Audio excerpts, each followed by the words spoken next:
HPPodcraft.com.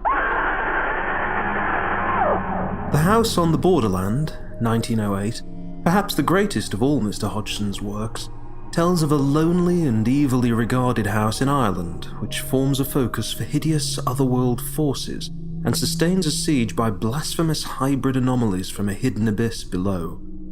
The wanderings of the narrator's spirit through limitless light years of cosmic space and kalpas of eternity, and its witnessing of the solar system's final destruction, constitute something almost unique in standard literature. And everywhere there is manifest the author's power to suggest vague, ambushed horrors in natural scenery.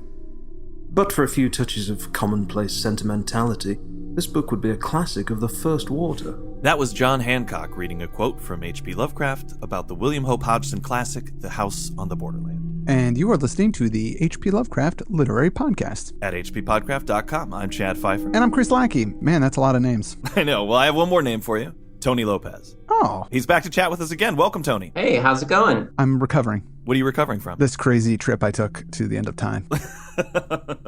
Just from reading this book? Yep. You went on that trip as well? I did. Yeah, what was that at the top we heard, Fifer? That was a quote from H.P. Lovecraft, and it's from, of course, supernatural horror and literature about this book, about Hodgson. And what I found interesting about that is when I posted about our first episode a couple of weeks ago covering this story, I used an image of the House on the Borderland book, the ace science fiction classic, and right on the cover it says, "A classic of the first water, H.P. Lovecraft." But that's not what he said in that quote.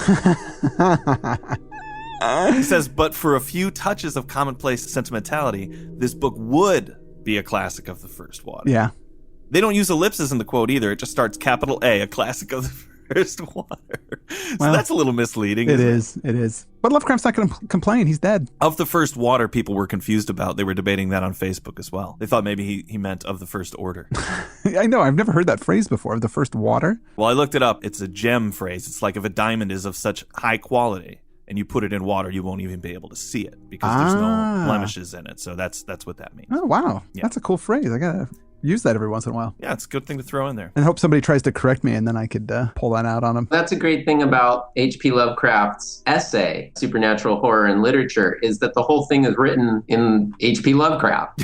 Yeah. Exactly. All of it. So this is our third episode on the book, which we actually want to finish off. There's a lot more to go, but we're going to try and just go crazy through it. Yeah. So we're going to go pretty quickly. Here are the basics of what we've learned so far. This book, House on the Borderland, is actually a found manuscript written by an old man who lived in a creepy house with his sister. House was supposed to be built by the devil. This is out in rural Ireland.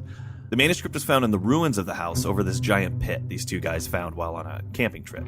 And in the manuscript, the old man claims that he's had visions of this other dimension, which he calls the Plane of Silence, where there's an exact copy of his house, well, it's sort of a jade version of it, in this red, misty plain.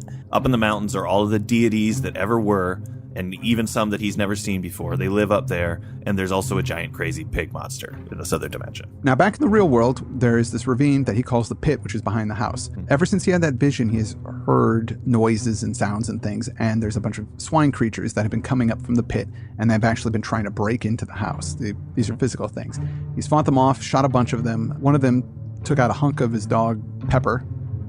Pepper's still recuperating, or I think is almost done recuperating by this point in the story. Pig people seem to just be gone. There's no trace of them at all. Maybe this is all happening in his head. We're not sure. Last left off with that siege, and now we're into chapter 11, which is called The Searching of the Gardens. Now, it's been a while since the last swine attack. Our old man and his sister, they stayed indoors, all barricaded up for like a week, just to make sure they were safe. Finally, the narrator goes out and explores the gardens with his dog. There's no evidence the creatures were ever there. He and Pepper go to the pit and see that a side has fallen out, and in it there's this opening that looks almost like a doorway, kind of a tunnel. And also there are lots of little waterfalls that have sprung up in the walls of the pit, because remember, this river flows down to it, and water's kind of flowing into the pit. So that's sort of what we discover in that chapter. So chapter 12, he figures out that the doorway in the pit is probably where the swine creatures were coming from. So he decides he's going to go climbing. He basically has to rappel. Time passes before he actually does this. He makes a decision to do it, and then he does it a couple weeks later. He goes down. Pepper somehow figured out a way to climb down there. So he rappelled down and just left the dog up there. But when he gets down there, he hears a noise, and it's Pepper. He's like, well, what are you doing down here? He goes down into the tunnel, and he finds in the tunnel, there's this, it opens up to this big chasm. There's a pit there. It's so big around that he decides he's going to light these candles and put them around the pit to see how big this pit is. And then there's all this water rushing in, the kind of waterfalls that are going around the pit. This is what really confused me. I didn't know if the water was going into the pit or going around the pit, but somehow a big torrent of rain water comes pouring in while he's inside there, and he gets swept up in the water and like he's going to be taken into the pit by this water. But Pepper jumps in and saves him somehow and gets him back to the rope, and then he grabs onto the rope and climbs up with Pepper. Looking back, you can see that it's raining heavily now, where once there was a pit from, now that he's out, it's filling up with water and it's becoming a lake. Yeah, it seemed like the pit was filling up already because of those little waterfalls, but the heavy rain really advanced the process while he was in that tunnel. It was weird that Pepper was so strong that he could pull him out. Yeah, it seemed really strange to me, and it also seemed like he kept saying that this pit was bottomless, like he would throw things in there and never hear it hit, yet it fills up with water, so it can't be that bottomless. Well, no, I mean, I think the ravine isn't bottomless, that fills up, but when he goes down that tunnel, he finds an abyss within the tunnel that is bottomless. And maybe I'm just not picturing it the way it should be. I feel like if there's a ravine that fills up with water and there's a tunnel, that tunnel would also fill up with water, which would lead to the pit. And if it leads to the pit should be sucking all that water in. It should, yeah. I mean, and that's what happens when he's in that tunnel as the water starts flowing. He's afraid that it's going to sweep him right into the abyss. Right. But because we can never go back down to that tunnel once the water fills up the pit, we don't know. So if that happens, shouldn't the abyss be filled up with water? And if not, then is the abyss not really a physical thing? It's something that exists maybe as a gateway into some other world. We could get some scuba gear and a grant from National Geographic, and we could go in there and we could see. Well, so in the next chapter, chapter 13, it's The Trap in the Great Cellar. He went unconscious once they climbed up out of that tunnel. Right. That, by the way, that whole last chapter was one of the good ones. That it was a good cool one, action sequence. Yeah. Especially when he lights the candles and puts them around the abyss and realizes how large it is. Yeah. Having seen that, it reminds him of that trap door and that pit he has in his own cellar. So after about 2 weeks, it takes him to come out of his state of delirium from that adventure. As Tony had mentioned in the last episode, his caretaker sister nurses he and the dog back to health. He says, thank God for her, he might not even be alive without her. But when he finally gets the strength to go back out and look, the whole pit is filled up. It's basically a lake now. So he knows he'll never, unless he gets that grant that Tony's talking about, he'll never be able to solve the mystery where that tunnel goes or what the thing is in that pit. But when he goes back down into his cellar, he opens the trapdoor and looks at the abyss there. And it's slightly different now. There's like spray in there and it sounds like water's flowing through. Yeah, like it's a sea or an ocean or something. It's still very deep. In fact, he's going to run some string down there, but he accidentally drops his lantern. And as it falls, he sees this thing is bottomless. Yeah. But he makes that connection that the reason I heard that laugh when I looked down here before is because it's connected to that abyss in the pit. See, I don't think it's of this world. I think it's some other dimensional type thing, because if that goes down as deep as it says it's going down, you would think that it would be full of water. If there's water around, then water would flow into that abyss and then be gone. So there wouldn't be any water around. It would act like a drain. Yeah. I don't know. Well, there's a big turn here in the next chapter, chapter 14, called The Sea of Sleep. Because at the end of the last one, he pondered, why the heck am I staying in this house? Which anybody would ponder. I mean, the first time I had that vision, I think I'd pack up and get out. But this chapter tells you what's going on. So he admits that the reason that he left is because he was in love with this woman. He, for whatever reason, it didn't work out and he wanted to be away from her. So they don't say what happens to her. I assume she died. She died, but that's not necessarily the case. Maybe she broke his heart and left him or something like that. Yeah, it's possible. He says he loved and he lost. When he sleeps or has these visions, he goes off to this place, which he calls the Sea of Sleep, and he actually sees her there in this place. And she begs him to leave the house, because it's not good for him. It's dangerous. And I see you here. And then this makes me want to stay now. And she says, well, you're right. This is the only place you'd be able to see me. However, it's not going to work out for you. So you really should leave the house. In the end notes for the book, there's this poem, Grief. And we didn't include it in the last episode, but Tony, you had mentioned something about it when we discussed before. Yeah. And actually in the print edition of the novel, Grief, the poem, appears before chapter 1 with the footnote from Hodgson as the editor and the first frame narrator saying, these stanzas I found in pencil upon a piece of foolscap gummed in behind the flyleaf of the manuscript. They have all the appearance of having been written at an earlier date than the manuscript. And here are a couple of lines from those stanzas. Fierce hunger reigns within my breast. I had not dreamt that this whole world, crushed in the hand of God, could yield such bitter essence of unrest, such pain as sorrow now hath hurled out of its dreadful heart unsealed. Each sobbing breath is but a cry. My heart strokes knells of agony. My whole brain has but one thought, that never more through life shall I, save in the ache of memory, touch hands with thee, who now art naught. And hungered to the shore I creep, perchance some comfort waits on me from the old sea's eternal heart. But lo, from all the solemn deep, far voices out of mystery seem questioning why we are apart. Where I go I am alone, who once through thee had all the world. My breast is one whole raging pain, for that which was and now is flown into the blank where life is hurled, where all is not, nor is again. On one hand, Hodgson is trying to convince us that this is a real document and that we should believe that he really did come into possession of this sort of diary, that a poem would be pasted in behind. And this is a sort of an example of, I think, foreshadowing throughout the novel. You know, there's foreshadowing, there's the house in this world, there's the house in the other world, there's the pig man in the other world, and then he comes into this world. There's these examples of him talking about lost love and things like that. And then later on in the Sea of Sleep, we get to meet her. You know, we never know her name, but obviously there's a whole emotional dimension to this novel, which, you know, I think is an important part of the novel. The main narrator that we know, the potentially madman, is a heartbroken man. He has gone to this far-off place in the wilds of Ireland in order to hide himself away because he's so heartbroken. I'm so glad that you turned focus to the poem, because I started thinking as we were going through these notes of the whole story in terms of that idea of grief, the horror of somebody passing away and knowing you will never see them again, that it's impermeable, you can't get through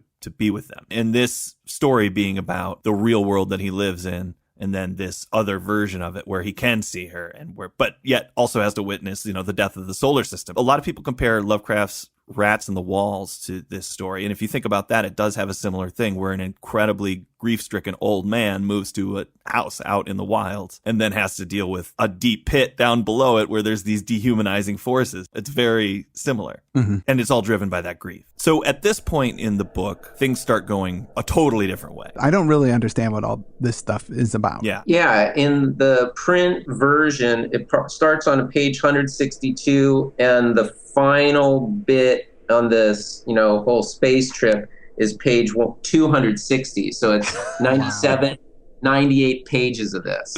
Yeah, and this is what you were saying was really hard for you to get through, Chris. Sure was, man. Basically what happens is we're on chapter 15. It's called The Noise in the Night. And what the noise is about is the beginning of an interstellar journey. He's sitting in his study, the old man, with his dog Pepper. Oddly, he's reading the Bible, something he doesn't touch on a lot. Suddenly, there's this tremor and a sound almost like a clock winding down. He looks out the window. Time starts speeding up. The sun starts going through the sky really fast, trades with the moon flies around, and then it gets exponentially faster and faster until days are passing in seconds, and then snow falls and then melts. The seasons are passing that quickly. Yeah. He looks over at Pepper as this time is flying by. Pepper seems like pretty still, but at one point he reaches out and touches the dog, and the dog collapses into ash, so things in the room are aging as well. He stands up and looks at himself and dusts off a mirror in the room and sees that he's an old man already. And he's tired, he takes a seat, and he falls asleep while the world is exponentially going faster and faster. In chapter 16, The Awakenings, he awakes, and he finds himself in a room just that's full of dust and falling apart as if a lot of time has passed. There is a big pile of dust where he was sitting in his chair, and he realizes that he is not in his body anymore, that's his body that had turned to dust, and that probably about 10,000 years had passed. Maybe longer. It's hard for him to know. Now, in the next chapter 17, the slowing rotation, we know that he's traveled forward about 1 million years. The world is growing dark. A lot more time passes. There's this kind of ice age that comes around. The sun starts dying. And as the sun, I believe this is what's happening. The sun burns out. Finally, there's all that's left is a black disc with a red rim. That's our sun, right? Yeah, it's supposed to be our sun, but I don't think he quite understands astronomy. Well, I don't either. That's why I asked. Well, that's fine, yeah. Well, when a star dies, especially our star, it happens because the hydrogen burns out, basically, and the core of it will shrink because of the gravity. There's still hydrogen fusion that's going on in the upper layers, and then the core contracts it gets hotter, and that heat pushes out the upper layers and causes it to expand. So as those expand, the radius of the star increases, and it turns into a red giant. So he mentions red in here, which I was thinking, okay, maybe he's on the right track. However, if our sun became a red giant, it would expand so big that the Earth would be engulfed inside of it. So that's an expansion of 150 million kilometers. Oh, wow. That's a radius expansion, not the diameter of it. So it gets that big. And eventually, the core becomes so hot, and it causes the helium to fuse with the carbon. Helium fuel runs out, and the core expands and cools, because now when that happens, the outer part contracts in, and we get a dying star, and there's all this kind of ejected material that's thrown out with it, and that's a nebula, which are very pretty if you've seen pictures of nebulas. The core cools, we get a white dwarf, and then eventually it turns into a black dwarf, and that process will take you about 10 billion years. So you don't think the way that he recounts things is quite the way that it Well, I mean, happen. not scientifically, but I mean, Yeah. Nothing about this really is that there's some scientific trappings in there. You know, he mentions the planets and their relation to one another, but then the stuff that happens seems to be very unreal. Yeah. I don't think that Hodgson himself was much into science. Right. As far as I know. But Hodgson is just the editor here, right? I mean, he found this manuscript, and the narrator is describing what he saw. So he was there and you weren't. That's true. This scientific mumbo jumbo. Next, you're going to be telling me that you believe in evolution. I do. All right, well, there you go. I don't know what that meant. All right, chapter 18, the green star. This is where we introduce this new element, the green star. The house is beginning to completely fall apart. The sun's acting all weird. And this green star starts illuminating the horizon and then shows up. It slowly grows. And then from what I get from this chapter, it appears that both the Earth and the dead sun are he discovers they're orbiting this green star. Right. That's really all you know from that chapter. And then we go into the next one, which is the end of the solar system. The green star is illuminating what's left of the house. It's crazy to imagine that there's any of it that's left. Now, being that this green star is illuminating it, maybe that ties it into the beginning when the house seemed to be made of jade. I don't know.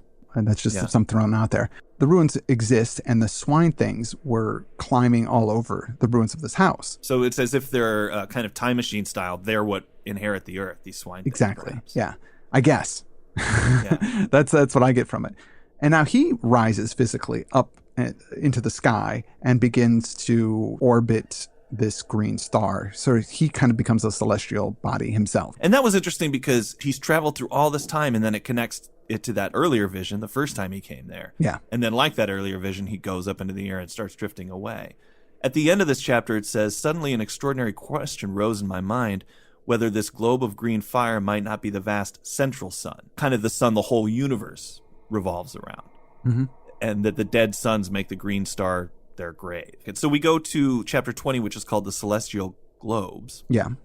He finds himself now approaching this kind of nebula of these little globes, now that he's separate from the solar system and everything. And these globes have indistinct faces in them.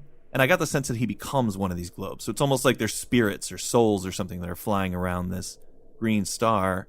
And then he runs into his lost love again. And then they fly around this green star together for ages. In this chapter, The Celestial Globes, he says, "I had no longer that feeling of unutterable loneliness, but felt rather that I was less alone than I had been for countless of years." And this is great because he uses this countless of years phrase, and in H.P. Lovecraft's supernatural horror and literature, in the review for House on the Borderland, he says, "The wanderings of the narrator's spirit through limitless light years of cosmic space and countless of eternity." Yeah, Lovecraft uses it too. What does that mean? Just eons, or it's a huge amount of time? A kalpa is a measure of time in the Hindu religion. It measures something like approximately 4 billion years, and it's mentioned in like the Mahabharata and things like that. He's traveling with his lady love, and then in 21, The Dark Sun, there's a sudden change, and she starts fading away. She says she has to leave before the sun of darkness blots out the light, which I assume when she says the sun of darkness, that's just the dead sun. I'm guessing. Thing. Again, yeah. They're holding each other for a long time, or whatever the version of that is in this astral form. She leaves. Okay. He feels real bitterness that he's lost her, and he's very angry his attitude changes a little because he starts seeing these little sparks traveling from the green sun's rays of light out to the other astral bodies. And he wonders if there's some intelligence in that green sun, if it's some kind of almost God in the center of the universe. Right. It says that the very last sentence in that chapter is, I may remark here once more that no words will ever convey to the imagination the enormous bulk of the two central suns. My only thought about that is that you have the one dead, red-rimmed sun, and then you have the giant green, life-giving, spark-exhaling green star, and they do represent the life and the death, the two states that he's been in while in this house. I could only decipher that's sort of what the purpose of these two things is, or what they represent. Yeah, or possibly represent.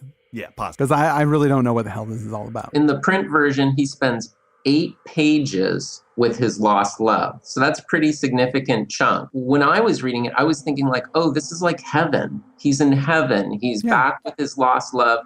But then she parts with him and he realizes that this is like maybe his descent. He's leaving that state of paradise that he was experiencing. And that's what happens. And that is what happens. He's forced to return to reality, really. And I'll blow through this really fast. Basically, there's this dark nebula that shows up. It's a cloud full of these other globules with faces. He starts flying around with it. Then he passes into one of them. And within it is that plane of silence, the red misted place where the version of his house is. Right. He descends toward the house, goes through the house, and then basically travels back to the present. He wakes up back in his study. But whatever happened there also influenced his dog because he realizes that Pepper has turned to dust during his travels. Yeah. So something physically happened. Now, that was the end of that whole, crazy outer space travel sequence. And we're back to yet again another real world action sequence at the end here. So time passes. He gets a new dog and his sister gets a cat.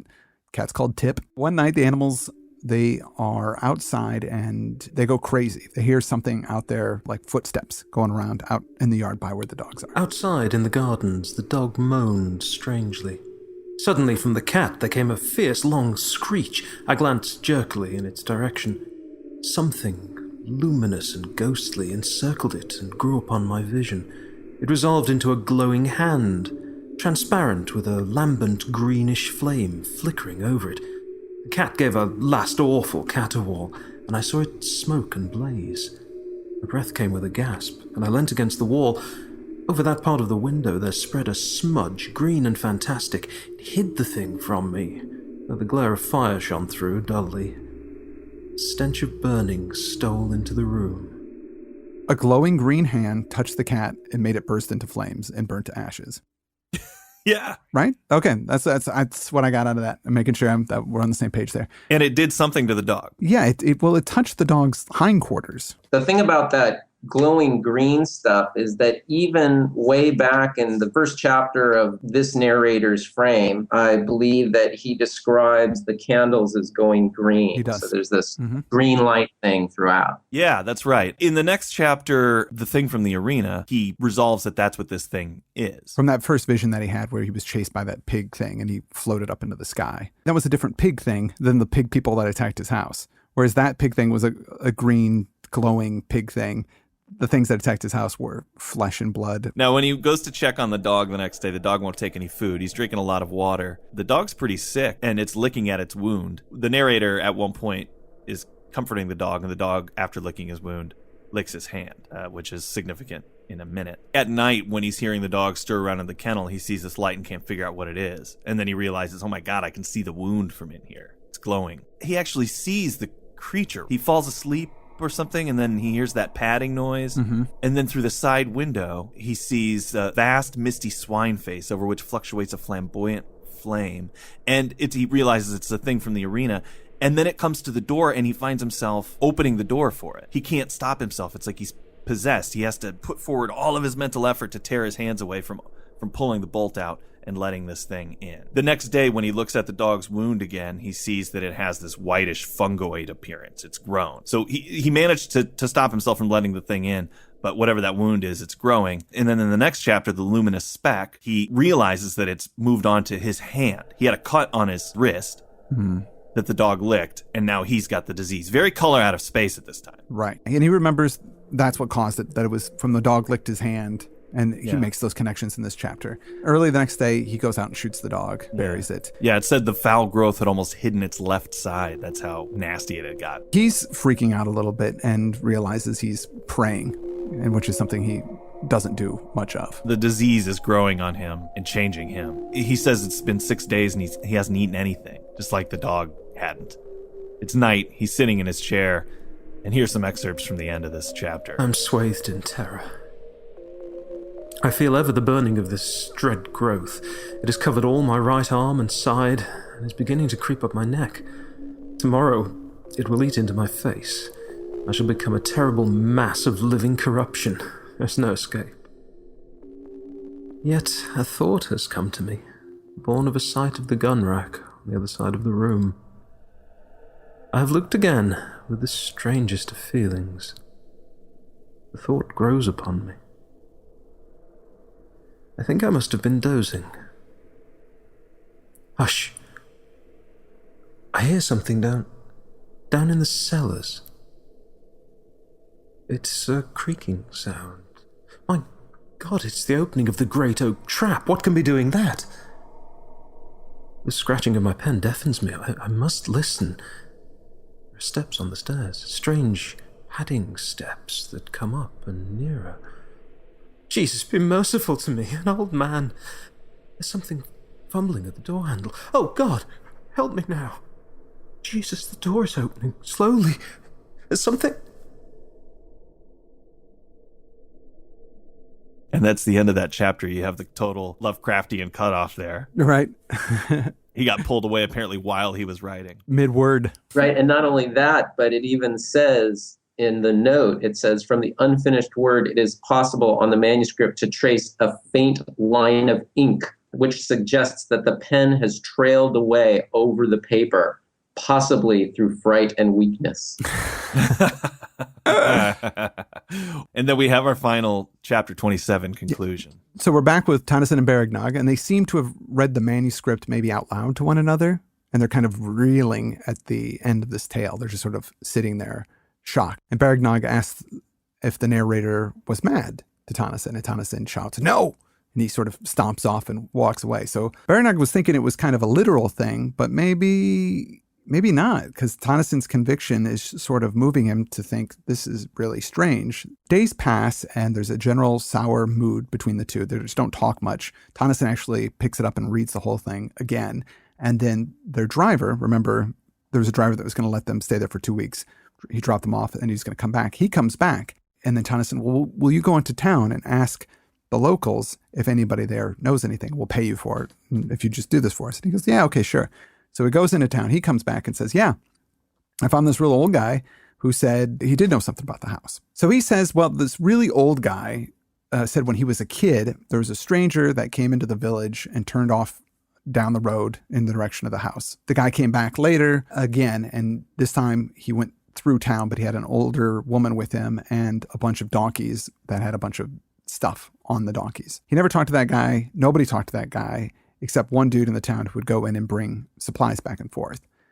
That guy who brings supplies back and forth said he went down to the house and this pit had opened up, caved in, and a lot of the house got sucked up into this pit. The villagers who normally avoided the place because they thought it was built by the devil, they all went down there to check it out, and it was right, and it's just as it is now. Sometimes in his dreams, Berignog sees the pit, he hears the noise of the water, and he sees the spray, and that's the end of it. Wow, we got through that fast. And when they're questioning the guy who's picking them up, he says, no, he did not and had not. Yet stay, he had heard a rumor once upon a time of a great old house standing alone out in the wilderness. But if he remembered rightly, it was a place given over to the fairies. So I really liked that because that ties in the kind of the weird supernatural thing to the traditional beliefs about fairies and it being in Ireland. Yeah, and isn't the fairy myth, that has to do with crossing over into different dimensions, basically, doesn't it? Oh, sure, yeah. Yeah, I hadn't thought about that. We have a few minutes left, so just in general, I mean, what do you guys think about this book? What's the deal? It's one of those reads that it's hard work, and I probably wouldn't recommend it to most people unless I knew that the person was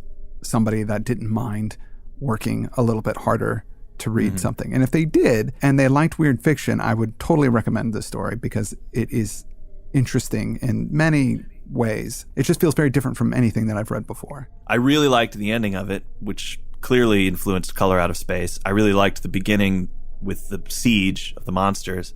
It had some great emotional underpinnings, but it did at the end leave me quite confused about what the point of the whole thing was. Yeah, I don't really understand. Did it actually mean something to him when he did these things? Did he have some understory that connected all these things together? Or is this just him writing kind of a stream of consciousness, strange story? He left home when he was young and he sailed around the world, and he probably did have many, many goodbyes. It probably was hard on him emotionally at many times, probably lonely a lot. So I think that he is sort of meditating and reflecting in a fairly psychedelic way about his feelings of loneliness. That does come across for portions of the story, but there's a lot of it that is epic adventure, interdimensional creatures, time travel sort of thing. Yeah, like we got the pig guy in the beginning, the glowing pig guy. We got the regular humanoid pig guy. Then we've got this disease that shows up at the end that the pig guy gives the dog and the dog gives to him that eats him away. And then something comes in to get him at the end, which I assume is the glowing pig guy. Does that represent something? Is it? I don't know. And if it is, I feel like I'm missing something. There is something there, but I just don't understand it. It seems like he had too many ideas trying to stick them all into one story. I agree that it's really confusing. It's definitely a tough read, like you guys say. I found it rewarding, but parts of it were a total slog, very confusing, not knowing where it was going, and definitely thinking, the stuff doesn't all really fit together. He's trying to interweave some stuff. He's not being totally successful. That's how I felt as well. I think that it is because of the weirdness of the book that it does stick with you. It really is unlike anything that I've read. In the last scene, when he's sitting there and he hears the thing coming from him up from the trap door, right? Mm-hmm. He says that he's thinking about the gun. Yeah. And I'm wondering, is he thinking about offing himself? He is. And maybe when the ink trails away, it's because he just gave up and he said, screw it, you know what? I'm going to grab that gun. I'm going to blow my head off. Yeah, it's entirely possible. Well, it certainly was an adventure going through the book. Tony, I'm so glad that you came along with us. Chris and Chad, I've known you guys for years. Thank you so much for inviting me to do this with you. It's so much fun. Good talking to you. I am very pleased. We're taking another week off because July has 5 Thursdays in it, so we get a break. But the following week, we are going to come back with a story that, to me, sounds completely comical. The Phantom Rickshaw. It's a Kipling story. The Phantom Rickshaw? Sounds a little like a Scooby episode. Yeah, a rickshaw is like one of the most unscary things in the world to me. And to think of a ghost rickshaw seems pretty silly. Well, after doing this long book, we just wanted to jump into a fairly popular short story. We don't know if a theme will emerge for the month. We're just going to tackle that one first and then see what comes out of it. But that's what we're doing next, The Phantom Rickshaw by Kipling. I want to thank our reader again, Jon Hancock, for being a god. That's all we have for you this week. So I am Chad Fifer. I'm Chris Lackey. I'm Tony Lopez. And you've been listening to the HP Lovecraft Literary Podcast. HPPodcraft.com. HPPodcraft.com.